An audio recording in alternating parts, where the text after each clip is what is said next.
one of the big selling points of the reform, other than people like tax cuts, and that happened. People like them, but they cost money. No one likes to pay tax. Right. It's a necessary evil as most people understand it. But we do also like government services, and so we have to pay some of those with taxes. But folks argued that, especially on the corporate side of the ledger, for those corporate tax cuts, that some of the initial loss in revenue would come back through higher growth, and that higher growth would generate more tax revenues, and so some of it would pay for itself. Some of the most extreme projections were that it would be so dramatic, the growth response, that the full cost on the corporate side would be offset.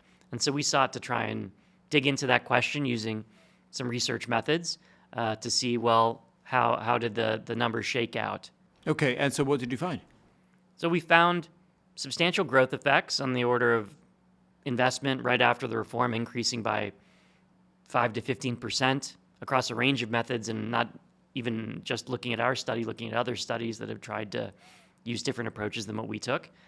So say 10% on average investment response over the first few years. Then there was a pandemic, so it's a little hard to think about using precise research methods to separately identify that effect from everything else going on. But then if you take that 10% out over 10 years using kind of a model to think about disciplining what that 10% means in the long run, we get like a 5 to 7% increase in capital accumulation relative to no tax cut.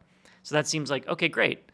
Let's map that growth Job into... done. Investment Great. Achieved. Yeah, but let's now compare that to the cost. So that's going to generate some higher profits.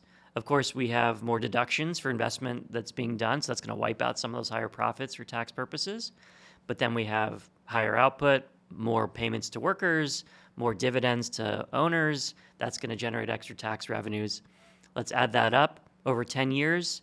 That offsets something like 15% by year 10 of the mechanical loss. So the mechanical loss is like a 40 percentage point reduction. So say we were collecting $300 billion in corporate tax collections, that's like $120 billion loss. And we're saying about 10 to 15% of that comes back through these spillover effects from higher growth.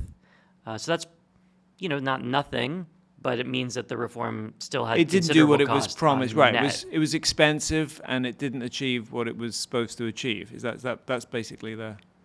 I think for the folks that were arguing that this would cost nothing, that's not what the data look like.